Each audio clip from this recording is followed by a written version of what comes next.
This is episode 184 of the Focused Mindset Podcast. And it's time for part 2 of our 3-part series on bullying. I loved my conversation with Stephanie and Michelle, and it made me think of a story that I had forgotten really until this conversation about a bullying situation that had happened a few years back. And I'm going to start this podcast with that story. Now remember, we're right in the middle of mid-conversation. So if you guys missed episode 183, you're going to want to jump up and listen to that so you get the full picture of what we're talking about. And then join us next week for episode 185, where we finish up this conversation and we really get into the nitty-gritty of what works to eliminate bullying. You can jump over to eliminatebullying.com to learn more. And let's get into this episode.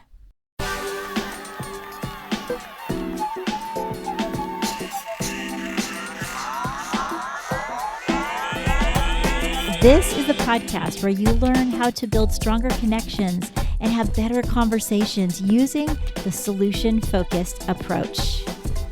I'm Kretz. I'm a school counselor and a solution-focused life coach, and each week we learn new strategies so that we can build our families strong and be the person that we were always meant to be.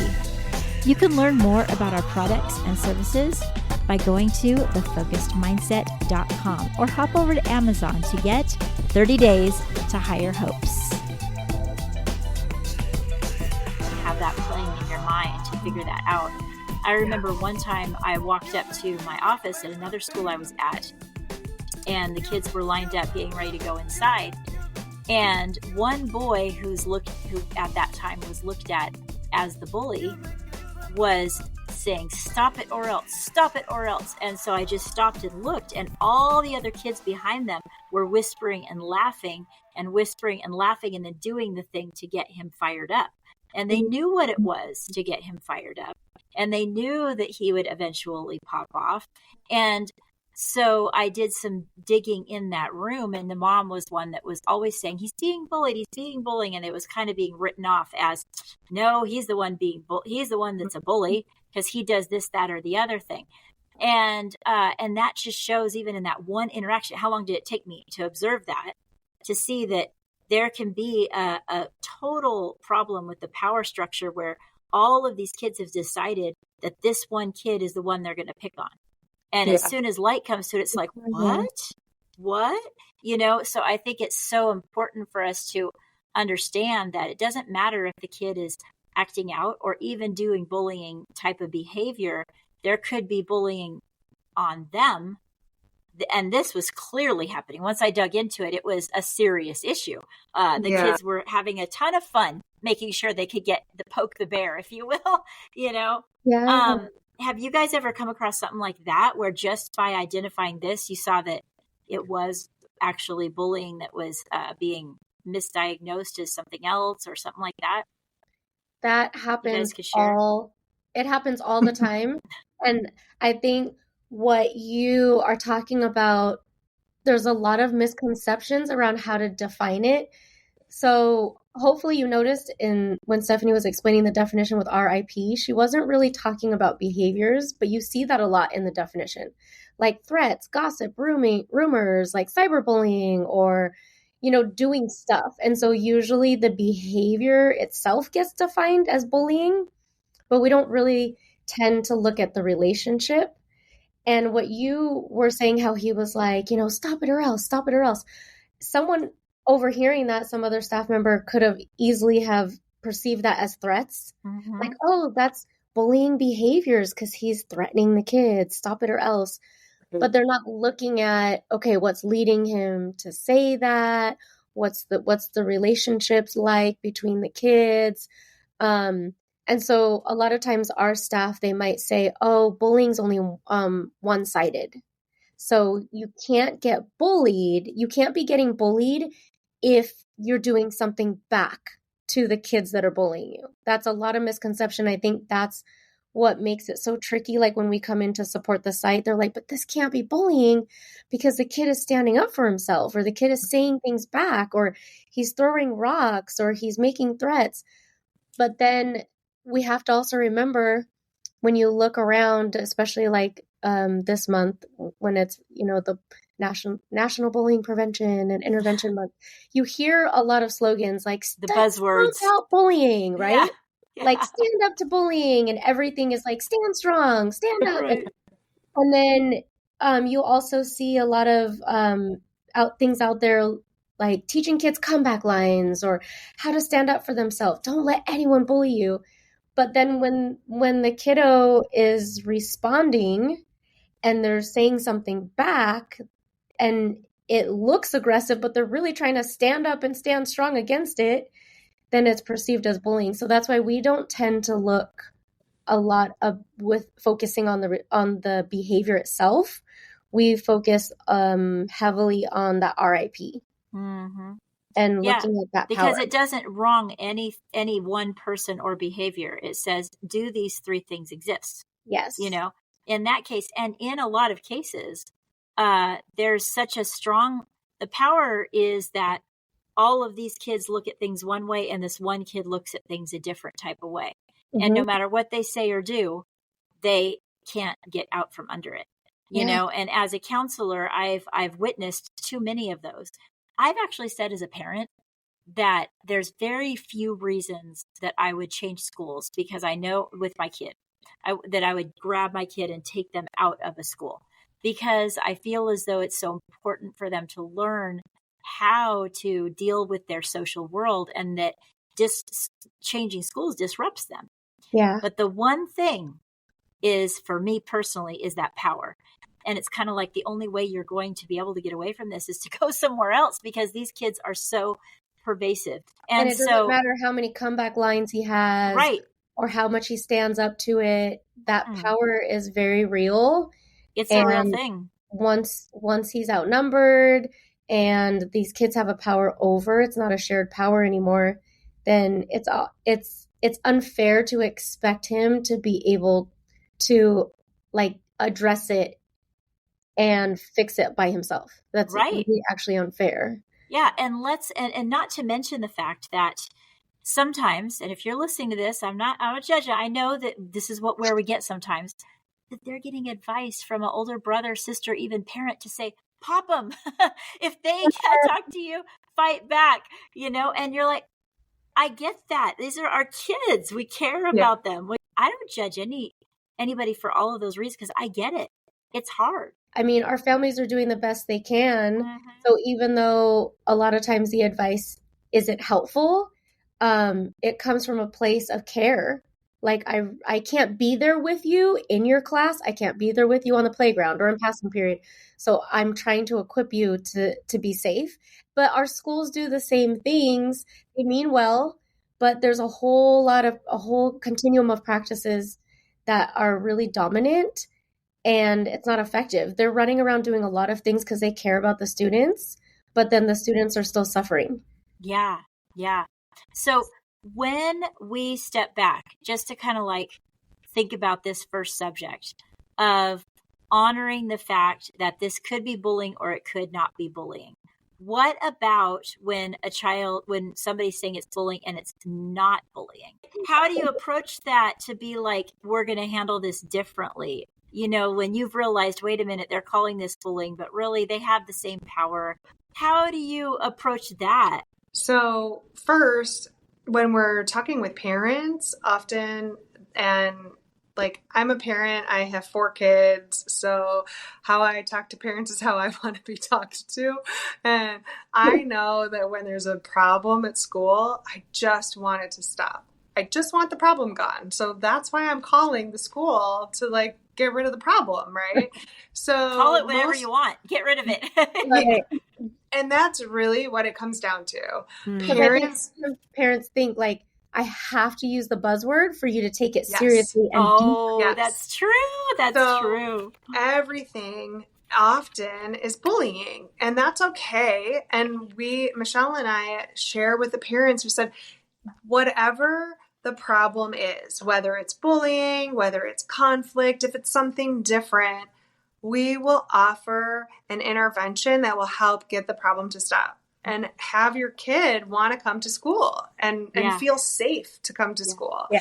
And often, like, all of our parents are like, okay, like, but call me back and tell me what's going on, because they just want the problem to stop.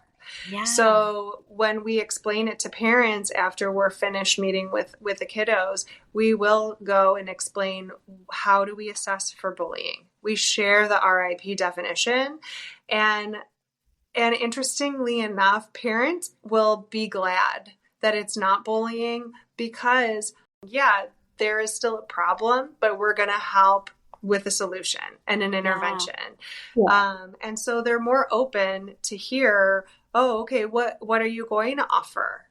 And then with the kiddos that we talk to, it's mostly the same thing.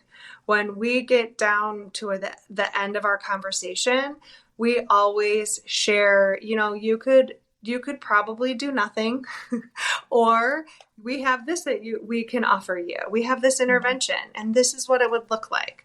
Would you be interested in doing this? And whether it is an undercover anti-bullying team, or whether it is restorative mediation, they're like, oh, okay. And we just share what that's going to look like. And that we're really transparent with our kiddos, so they know, because we want to walk alongside them, right? Like, just like that quote that you mentioned, we're doing it with them. So they need to know exactly what they're getting themselves into for this intervention. Trust their story. They're the ones going through it. Mm-hmm. They're the ones that are living in it each day. Yeah. And so rather than, it's good for us to have in our mind thinking, okay, what is actually happening here?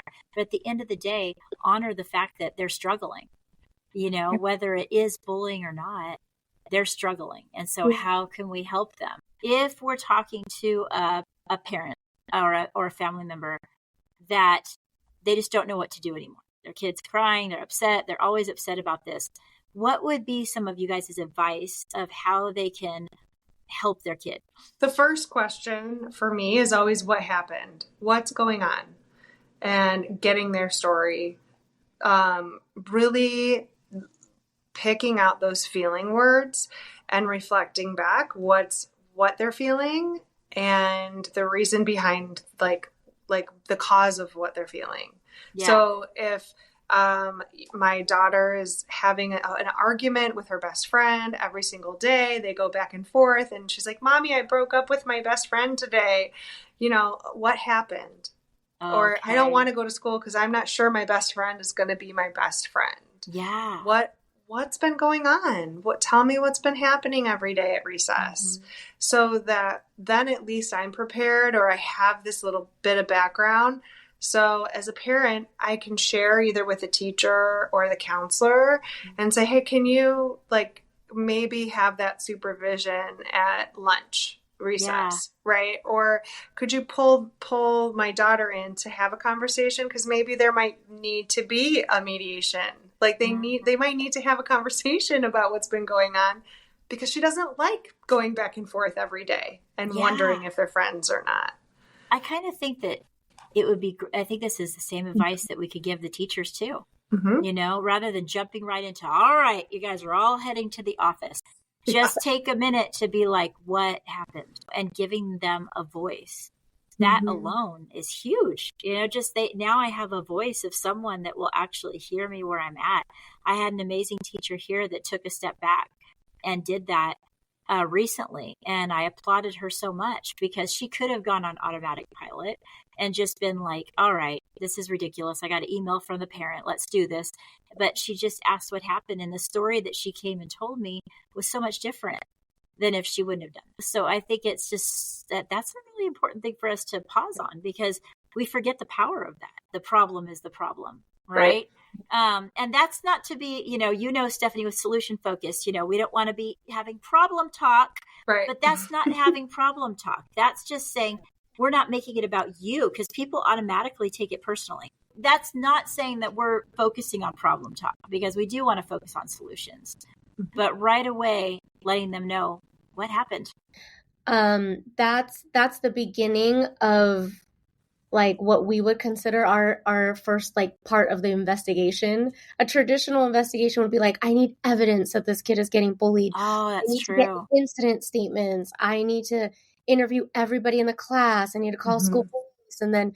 And then sometimes at the end of all that harm that now has been done, they'll be like, well, I didn't find any evidence. And I think back to your story with that kid who was like, stop it or else, stop it or else. Imagine if we went through like this traditional investigation where we talk to every kid in the class. Of course, they're going to cover for each other. Yep. Hey, are kids messing with this one student? They're going to be like, no, he just keeps yelling at us, stop it or else. And he's like getting crazy.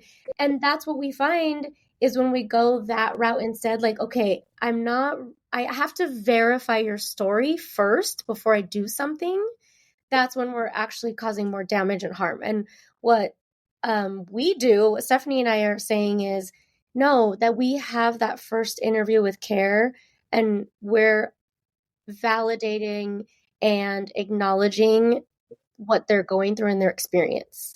Yeah. So it's not just, okay, we're going to get stuck in this problem talk and how you're getting bullied and harassed and oppressed. We don't want to be stuck there. We just want to validate and acknowledge the pain and what they're experiencing. And then by the end of that interview, we've already shifted the conversation to the hope and the future and the wish. And then the rest of the intervention is now built on those hopes. It's such a much better way to go about it. Yeah. It's so much more just really kind to the whole process, because this is not an easy thing to go through. Now, let's talk about somewhat about the interview, because you guys is the way that you talk to the students about the problem is so different than what I witnessed and what you guys have probably witnessed. Like you just alluded to, usually it's like, okay, everybody write down their statement. Yep. Now let's get into the statement. But when you're talking to kids, I want us to discover what are some questions that people should stay away from and what should they say instead. So when we're talking with students and we meet with them, we ask them, just like we talked about at first, like that problem story, like what has been happening. And we know that kids don't start at the beginning. So sometimes we have to play around with what happened before that, what came before that, what did they say before that? And we're just getting this really rich picture of everything that has happened. We also ask, how has it affected you? And depending on their age, they might not understand what affect means, right? Like, so for the littles, we typically say like, what does this get you to do? What does this bullying get you to say? How does it get you to treat other people when it's happening? What does it get you to think about yourself when this is happening to you? We ask all of these, like all that area, that impact, right? That is, that's the rich story of all facets of their life. So we can understand kind of the damage that the bullying has caused. And then we also, Michelle and I tend to scale the problem. We ask the student to scale the problem. How strong is this problem? How big is it? Mm-hmm. If you could put it on a scale, how heavy would it be? Or if they're little kids, like is it a grain of sand? Is it really small? Is it nothing? Is it like this huge mountain that you can't even see over and past? I love those word pictures. That's beautiful. Yeah. So we really try to get them to kind of to share how strong this problem is to them visually, a little more concretely, but it's how they perceive that problem to be, how strong they perceive it to be. And sometimes we're really surprised that maybe they might rate it lower than like what I would rate it. Like, I think this is really bad. Like, and you're rating this a 4? Like, but that just also says a lot about how normal it is for them, like how they've normalized that behavior toward them. Like, this isn't anything compared to maybe what it used to be or something like that. So, and then we ask them, what would it look like? How would people interact with you if that problem was a 0? And how would you prefer things to be between you and the people who are doing the bullying? And we ask them, like, what would it look like if you were walking down the hallway and you saw them? How would they treat you when you're walking through the hallway in passing period? Or if you were in a group with them and you're in elementary school and you had to be in a group with them, how would you work with them in your group? And how would you want them to work with you in the group? And so that's their preferred story. So we get this really rich kind of picture about it. When we do have things not to say, we have some recommendations, and especially for educators, because sometimes our egos get in the way. Sometimes we have the best intentions, but we always have to remember this isn't about us. It's about the kids. So when Michelle and I will come in and to schools, we might hear that when students share their story, counselors might say, or even staff, admin might say, like, I just talked to you. Like last week, I just talked to you last week. How come you didn't tell me this last week? And it's like, oh my gosh, like, yes, I could have done something last week, but also that student, that student is sharing now. And sometimes they're with their parent. So it's not because they wanted to come to say anything or share their story. It's because the parent got involved and they came to our department. And the parent's like, you need to do something about this. So that's why we're calling the student out, and that's why they're sharing now. Isn't that interesting? Like, to pause right there for a minute, right? Michelle, you had something to add about that? Yeah, I was gonna piggyback on the ego piece. I think if we remind ourselves that it's not that the student didn't trust me personally, like it's like, oh, I'm not a good counselor, or I'm not a good teacher. It's nothing to do with that. No. The research shows like 80% of the bullying that's happening never gets reported. So it's only between like 20 to 30% that even get reported. And it's because of all of the ineffective things, usually that have been done in the past, that now the kids, they're like, oh my gosh, the grownups are going to make it worse for me. Or so, it won't help. Like, you hear that. It's not going to help. So then I just not going to report it. And then they end up suffering in silence. And in truth, a lot of times, because their social world is so intertwined, it won't help. You know, they feel what they're feeling is a valid feeling that they've seen happen. So they believe that. It's a narrative that they truly, truly believe. So I do find that is doing what you were saying, Stephanie, is this moment that you say, oh, wait a minute, you didn't talk to me last week. Right there in that moment, you just flipped it and made it about you. Yeah. And it's unintentional. It happens that fast. It happens that quick because your thoughts are, I've been working on this problem for a week and you didn't come talk to me. And it's such an automatic thing. Yeah. And I think that teachers, educators, and parents alike make that mistake, because then immediately you're in danger of shutting the child up. Yeah. Yep. Right? And because you made them wrong. You put the picture on you to say, you haven't been talking to me about this.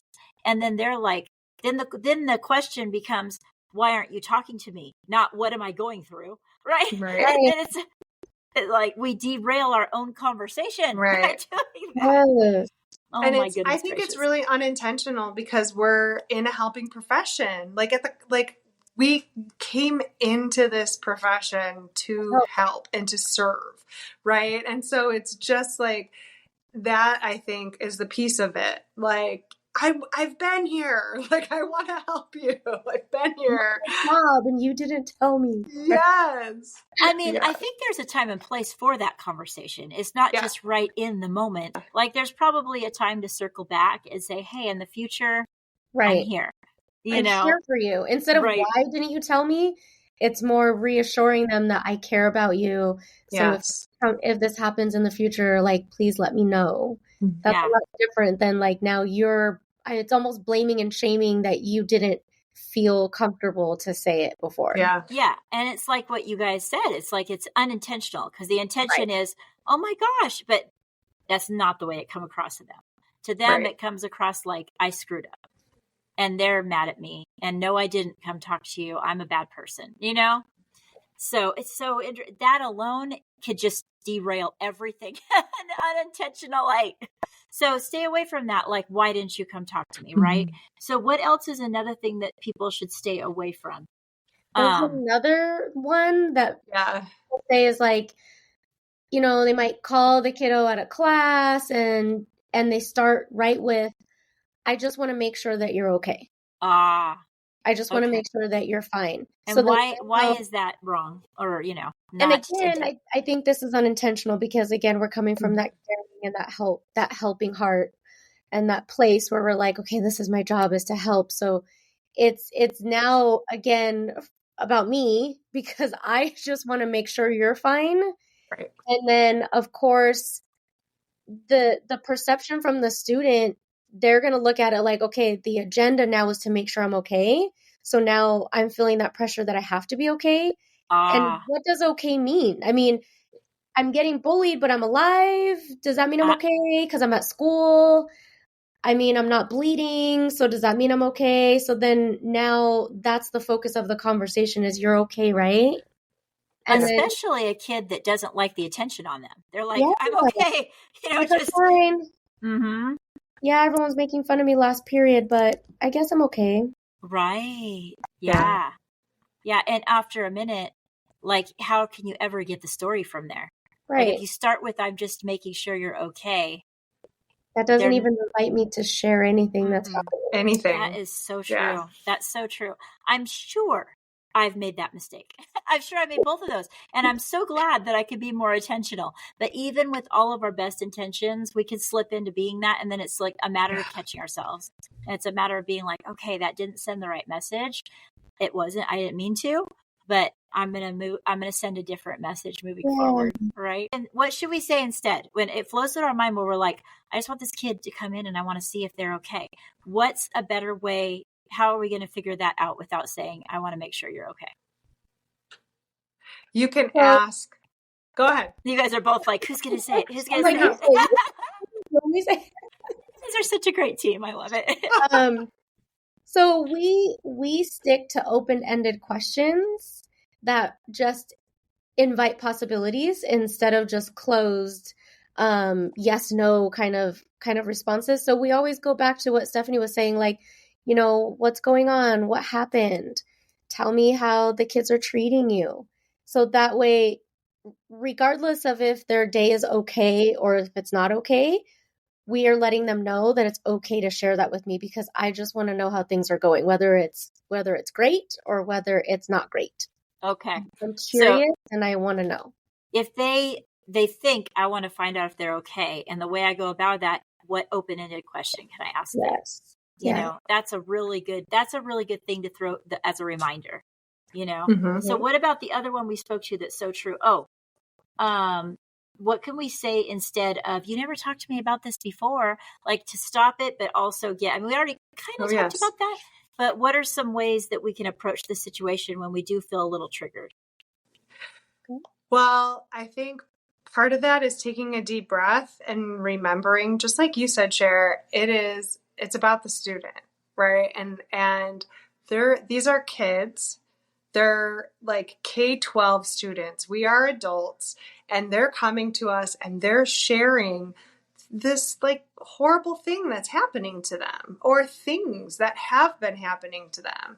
And it's really important to just acknowledge. So to say, thank you for having the courage to tell me what you're going through. Or thank you for sharing all of this with me and trusting this with me. Yeah. Yeah. And so we keep it to them. And then even if, like Stephanie said earlier, that sometimes they didn't share, it's like parents are with them and they're like, tell them what you told me, right? And so maybe they didn't actually come forward, but we still have to come from a place of empathy and share and express, like, I know this is difficult for you to talk about. Oh, yeah. I know this is really hard. Like, I understand that this is it takes a lot to be able to share what's happening. Right. So it's just really putting yourself in their shoes. Yeah, you don't want them to feel attacked because they're talking about something that's already so hard, difficult, challenging. Yeah. And I hate it that, so many times they'll feel like I'm telling on them. I'm narking, and they're worried about that. They're worried. Yeah. Right. And just you being able to be like, this is courageous of you just to share it. Is there times when you have to reassure them that you're going to be careful with that information? Like, how do you make sure that you ease their mind? All the time. So we know about, there's this whole culture of like, snitches get stitches, and the kids, they don't want to be known as a rat. They don't want to be known as the one that's tattling. They're very worried about that. And we understand that there's retaliation that happens. So we know that a lot of times when kids do report and then a whole bunch of stuff happens that's not really restorative and not really helpful, that sometimes the bullying does get more vicious or it becomes more subversive. So we will just be really open and transparent with the kids that we talk to, and we'll tell them we are very mindful about that, and we would take their story with such care to make sure that we don't do anything that puts them in more danger or puts them in more harm. So we always tell them, we're not going to go to whoever the kid's name is. We're not going to go to so-and-so and tell them like, oh, I know you've been messing with this kid and I know what you've been doing. And we actually tell them like, we would never do that to you. So we would never, we want you to know that every decision that is made from this point on, that you get to decide what happens, and we don't do anything that you don't feel comfortable with us doing. Yeah. I mean, it's such a sensitive subject. Yeah. And I think you guys have probably become, so like even before they open their mouth, you could just see their body language that they're either worried or they're feeling like they have no voice and that kind of thing. I'm picturing that child sitting there being like, wait a minute, maybe they're actually going to hear me here. Something different than before. That's when we tell them that we do have this really unique intervention. And that is the cliffhanger that I'm going to leave you at. I bet you cannot wait to hear episode 185. Yeah, they're going to break it down. This unique intervention, they're going to give us an example of a student that they've worked with, and probably one of my favorite parts of this conversation coming up next time.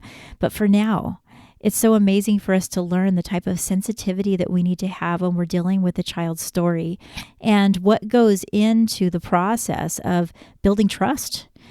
And as we move about our week, at least for me, and what it made me think about re-listening to this conversation, is that I want to be more careful with people's stories and their emotions, and I want to honor the place that they're at in a brand new way this week. And I think we can do that with our loved ones. And you may have noticed in the show notes that I left you there a quick link so you can go straight over to find Michelle and Stephanie. But you can go over to eliminatebullying.com. That's eliminatebullying.com. They have an amazing free resource. They can give you an upcoming training in February. You don't want to miss out on getting the full picture of this amazing intervention. Thank you for listening. Many of you guys know that coming up here in November, if you're listening in real time, I'm going to actually be speaking at a TEDx event, doing my first talk at a TED venue. And I've been preparing it, I've been working on it, and I'm ready to name it. It needs a good title. Now, those of you that know about TED Talks, if you want to help me pick a title, I'm going to be putting out a survey in a few days about basically getting your advice. I need to title this. So I have 3 top titles. I'd love to get you guys' vote on which one you think is best. So if you're not already on my list, please hop over to thefocusedmindset.com, click on the Hope Notes. I want you in there. I want you a part of this journey with me. And also, if you're already on my email list, keep a careful eye out for an email from me so I can get your input. And you can always email me anytime. So keep your eye out for that. And it's time for me to get going. So until next time, live solution focused. Before you go, don't forget to check the show notes where I'm going to leave the links to my social media and the different places you can find me. And I want to invite you to be a part of my email community. It's absolutely free, and this year I'm doing so much writing and so much reflecting, and I want to send things directly to you. I send the special notes to my email community, and you can email me right back. You have a direct line to ask me questions without any barriers of a website or anything. Check the show notes for that link, or go to thefocusedmindset.com, and if you click on getting the journal prompts, you also automatically are able to be a part of my community. And if you're interested in supporting this program, there's 3 ways to do it. 1, make sure you're following this program so it comes up as one of your favorites. 2, share it either on your social media or with someone you love straight to their email. And the 3rd is to leave a review, and I love reading those.